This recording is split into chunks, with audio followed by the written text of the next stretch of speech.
हाय दोस्तों, मैं हूँ रिया और आज मैं तुम्हें वो रात की पूरी कहानी सुनाने जा रही हूँ जो मेरे शरीर में अभी भी गूंज रही है। वो रात जब मैं दिल्ली से अपने गांव लौटी थी। अजय के साथ वो मेरा पति जो सॉफ्टवेयर इंजीनियर है, हमेशा लैपटॉप में डूबा रहता है, लेकिन उस दिन वो अपने पुराने दोस्त से मिलने निकल गया और रात 11 बजे भी नहीं लौटा। मैं कमरे में अकेली लेटी थी, साड़ी का पल्लू थोड़ा सरक गया था, हवा में गर्मी थी और मेरे शरीर में एक अजीब सी बेचैनी, जैसे कोई अनजाना स्पर्श मांग रहा हो। तभी दरवाजे पर हल्की दस्तक हुई। मैंने सोचा शायद अजय है, लेकिन दरवाज़ा खुला तो सामने मेरे ससुर जी थे। वो मुस्कुराए, बोले, बेटी तुम्हारा चेहरा देखकर लगता है सफ़र ने थका दिया है, सिर दर्द तो नहीं हो रहा? मैंने हल्के से हामी भरी। वो कमरे में आए, बिस्तर के किनारे बैठ गए। उनकी आवाज़ इतनी नरम थी जैसे कोई पुरानी याद छू रही हो। चलो मैं मालिश कर दूं, पुराने ज़माने में तो ऐसे ही होता था। कोई शर्म नहीं, मैंने कुछ नहीं कहा, बस पलट गई। उनकी उंगलियां मेरे कंधों पर रखीं, धीरे धीरे दबाने लगीं। हर दबाव में एक गर्म लहर दौड़ रही थी। दोस्तों, इतनी स्टोरी आपको अच्छी लगी है तो सबसे पहले वीडियो को लाइक करें और चैनल को सब्सक्राइब करें, और जो सब्सक्राइब करेगा उसे मैं रात को कॉल करूँगा, इसलिए जल्दी से चैनल को सब्सक्राइब कर ले। चलिए अब स्टोरी शुरू करते हैं। अरे तुम्हारा कंधा कितना सख्त है, जैसे सालों से किसी ने छुआ ही नहीं। वो हंसते हुए बोले। मैंने आंखें बंद कर लीं। उनकी हथेलियां मेरी पीठ पर सरक रही थीं। साड़ी का ब्लाउज थोड़ा ऊपर चढ़ गया था। वो बोले, बेटी नीचे तक दर्द है क्या? अगर हो तो बोलो, मैं अच्छे से दबा दूंगा। मेरी सांसें तेज हो गईं। मैंने कहा, हाँ, थोड़ा नीचे। उनकी उंगलियां मेरी कमर पर पहुंची, धीरे धीरे गोल गोल घुमाने लगीं। तुम्हारी कमर तो इतनी नरम है जैसे रेशम। उनकी सांस मेरे कान के पास थी। मैंने खुद को रोकने की कोशिश की, लेकिन शरीर बेकाबू हो रहा था। अब तो पेट भी दबाना पड़ता है। आजकल की लड़कियां इतना काम करती हैं, सब टेंशन पीठ में आ जाता है। उनकी हथेलियां मेरे पेट पर रखीं, हल्के हल्के दबाते हुए नीचे की तरफ सरक रही थी। मेरी साड़ी का पल्लू पूरी तरह गिर चुका था। मैंने आंखें खोली तो देखा वो मुझे घूर रहे थे। तुम्हारी आंखें कितनी गहरी हैं, जैसे कोई रात छुपा हो। वो मुस्कुराए। मैंने कुछ नहीं कहा। उनकी उंगलियां अब मेरी जांघों पर थीं। यहाँ भी दर्द है ना? चलो मैं ठीक कर दूं। वो धीरे धीरे ऊपर की तरफ बढ़ रहे थे। मेरी सांसें रुक रही थीं। तभी बाहर से बाइक की आवाज़ आई। अजय की। वो चौंक गए, उठे, बोले, अरे अजय आ गया, मैं जाता हूँ, और चले गए। मैं वहीं लेटी रही। दिल धड़क रहा था। वो रात मेरे लिए ख़त्म नहीं हुई थी। अगले दिन सुबह जब मैं उठी तो ससुर जी ने मुझे चाय दी। बोले, कल रात अच्छी नींद आई? मैंने शर्माते हुए कहा, हाँ, बहुत अच्छी। वो मुस्कुराए। अगर कभी फिर दर्द हो तो बुला लेना। मैंने कुछ नहीं कहा, बस दिल में एक सवाल था। क्या वो जानते थे कि मेरी बेचैनी सिर्फ दर्द की नहीं थी? क्या वो भी महसूस कर रहे थे? वो दिन बीतते गए, लेकिन हर शाम जब अजय ऑफिस से लौटता, मैं सोचती, क्या आज रात फिर वो आएंगे? क्या फिर वो मेरे कंधों पर हाथ रखेंगे? क्या फिर वो मेरी कमर को ऐसे दबाएंगे जैसे कोई गुप्त वादा हो रहा हो? मैंने खुद से कहा, रिया ये गलत है, ये तुम्हारा ससुर है। लेकिन फिर भी जब वो घर में होते, उनकी नज़रें मुझ पर टिक जाती तो मेरी सांसें थम जाती। एक शाम मैं किचन में थी। साड़ी का पल्लू मेरे कंधे से सरक रहा था। वो पीछे से आए, बोले, बेटी आज फिर थक गई लगती हो। मैंने मुड़कर देखा। उनकी आंखों में वो ही गर्माहट थी। मैंने कहा, हाँ, थोड़ी सी। वो बोले, चलो मैं मदद कर दूं, और मेरे पीछे खड़े हो गए। उनकी हथेलियां मेरे कंधों पर फिर से थीं। इस बार वो और धीरे दबा रहे थे, जैसे हर दबाव में कोई कहानी लिख रहे हों। तुम्हारी त्वचा कितनी मुलायम है, जैसे कोई फूल हो। मैंने कुछ नहीं कहा, बस अपनी सांसें संभाल रही थी। उनकी उंगलियां मेरी गर्दन पर सरकीं, फिर धीरे से मेरे बालों में उलझीं। तुम्हारे बाल भी कितने सुंदर हैं, जैसे रेशम की लहरें। मैंने आंखें बंद कर लीं। उनकी सांसें मेरी गर्दन पर पड़ रही थीं, गर्म और भारी। वो बोले, बेटी अगर तुम्हें अच्छा लगे तो मैं रोज़ कर सकता हूँ। मैंने कहा, नहीं नहीं, ये ठीक नहीं है, लेकिन मेरी आवाज़ कांप रही थी। वो हंस पड़े। अरे शर्माती हो क्या? मैं तो बस मदद कर रहा हूँ। उनकी हथेलियां अब मेरी बाहों पर थीं, धीरे धीरे ऊपर नीचे सरक रही थीं, जैसे कोई नदी बह रही हो। मैंने खुद को रोकने की कोशिश की, लेकिन मेरी जांघें कांप रही थीं। दोस्तों, इतनी स्टोरी आपको अच्छी लगी है तो सबसे पहले वीडियो को लाइक करें, चैनल को सब्सक्राइब करें। चलिए स्टोरी शुरू करते हैं। वो बोले, तुम्हारी सांसें तेज़ हो रही हैं, क्या दर्द ज़्यादा है? मैंने कहा, नहीं, बस गर्मी है। वो बोले, तो चलो मैं ठंडक दे दूं। और उनकी उंगलियां मेरी कमर पर फिर से पहुंची।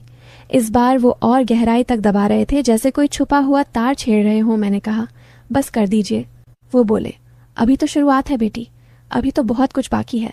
तभी अजय की आवाज़ आई, रिया चाय मिली। मैंने झटके से खुद को अलग किया। वो मुस्कुराते हुए चले गए, लेकिन उनकी आंखों में वो चमक थी जैसे कोई वादा हो। उस रात मैं सो नहीं पाई। मैं सोचती रही, क्या मैं गलत हूँ? क्या वो जानबूझकर ऐसा कर रहे हैं? क्या मैं भी चाहती हूँ कि वो फिर आए? अगले दिन मैंने साड़ी को थोड़ा ऊंचा बांधा, जैसे कोई इशारा हो। वो घर में थे। उनकी नजरें मुझ पर टिकी। मैंने चाय बनाई, उन्हें दी। वो बोले, बेटी आज तुम्हारी साड़ी कितनी खूबसूरत लग रही है। मैंने शर्माकर मुस्कुराई। वो बोले, चलो आज भी मालिश कर दूं? मैंने कहा, नहीं आज नहीं, लेकिन मेरी आंखें कह रही थीं। हाँ। वो बोले, क्यों डर रही हो? मैं तो बस तुम्हारी देखभाल कर रहा हूँ। मैंने कहा, ठीक है, लेकिन सिर्फ कंधे तक। वो मुस्कुराए और मेरे पीछे आ गए। इस बार उनकी उंगलियां और धीरे धीरे चल रही थीं जैसे कोई गाना बज रहा हो। मैंने आंखें बंद कर लीं। उनकी हथेलियां मेरी पीठ पर थीं, फिर कमर पर, फिर जांघों पर। वो बोले, तुम्हारी जांघें कितनी मजबूत हैं, जैसे कोई मूर्ति हो। मैंने कुछ नहीं कहा, बस महसूस कर रही थी। उनकी गर्माहट मेरी त्वचा में घुल रही थी। वो बोले, अगर तुम्हें अच्छा लगे तो मैं नीचे तक कर सकता हूँ। मैंने कहा, नहीं नहीं, लेकिन मेरी आवाज़ में कोई दम नहीं था। वो बोले, फिर भी मैं कर दूंगा, बस थोड़ा सा। और उनकी उंगलियां मेरी जांघों के अंदरूनी हिस्से पर पहुंची, धीरे धीरे दबा रही थीं जैसे कोई राज खोल रही हूं। मैंने सांस रोकी। वो बोले, तुम्हारी सांसें कितनी तेज हैं, क्या तुम्हें भी अच्छा लग रहा है? मैंने कुछ नहीं कहा, बस अपनी आंखें बंद रखी। वो बोले, बेटी मैं जानता हूँ तुम्हें क्या चाहिए। मैंने कहा, नहीं आप गलत समझ रहे हैं, लेकिन मेरी आवाज़ कांप रही थी। वो हंस पड़े। अरे बेटी मैं पुराना आदमी हूँ, लेकिन दिल तो जवान है। उनकी उंगलियां अब मेरी कमर के नीचे सरक रही थीं जैसे कोई लहर उठ रही हो। मैंने खुद को रोक लिया, बोला, बस हो गया। वो बोले, अभी तो बहुत कुछ बाकी है। मैंने कहा, नहीं अब नहीं। वो उठे, बोले, ठीक है, लेकिन याद रखना मैं हमेशा तैयार हूँ। और चले गए। मैं वहीं खड़ी रही। मेरी सांसें अभी भी तेज थीं। मैं सोच रही थी, क्या मैं सच में चाहती हूँ कि वो फिर आए? क्या मैं सच में उनकी उंगलियों को फिर महसूस करना चाहती हूँ? अगले कुछ दिन ऐसे ही बीते। हर बार वो कोई बहाना बनाकर मेरे पास आ जाते, कभी चाय देते, कभी पानी देते, और हर बार उनकी नज़रें मेरे शरीर पर टिक जाती। मैं भी अब उनकी नज़रों से बचने की कोशिश नहीं करती थी। मैं साड़ी को थोड़ा ढीला रखती, जैसे कोई इशारा हो। एक रात अजय फिर दोस्त के पास गया। मैं कमरे में लेटी थी, दरवाज़ा खुला। वो आए, बोले, बेटी आज फिर अकेली हो? मैंने कहा, हाँ। वो बोले, तो चलो आज पूरी मालिश कर दूं? मैंने कहा, नहीं आज नहीं। लेकिन वो मेरे पास आ गए। उनकी हथेलियां मेरे कंधों पर थीं, फिर पीठ पर, फिर कमर पर, फिर जांघों पर। इस बार वो और धीरे धीरे दबा रहे थे, जैसे कोई जादू हो रहा हो। वो बोले, तुम्हारी त्वचा कितनी गर्म है, जैसे कोई आग जल रही हो। मैंने कहा, आप क्या कर रहे हैं? वो बोले, बस तुम्हें आराम दे रहा हूँ। उनकी उंगलियां अब मेरी जांघों के बीच में थीं, धीरे धीरे दबा रही थीं। मैंने सांस रोकी। वो बोले, तुम्हारी सांसें कितनी तेज हैं, क्या तुम्हें भी अच्छा लग रहा है? मैंने कहा, नहीं, लेकिन मेरी आवाज़ झूठी थी। वो बोले, झूठ मत बोलो बेटी, मैं जानता हूँ तुम क्या चाहती हो। उनकी उंगलियां और गहराई में सरक रही थीं जैसे कोई गुप्त जगह ढूंढ रही हो।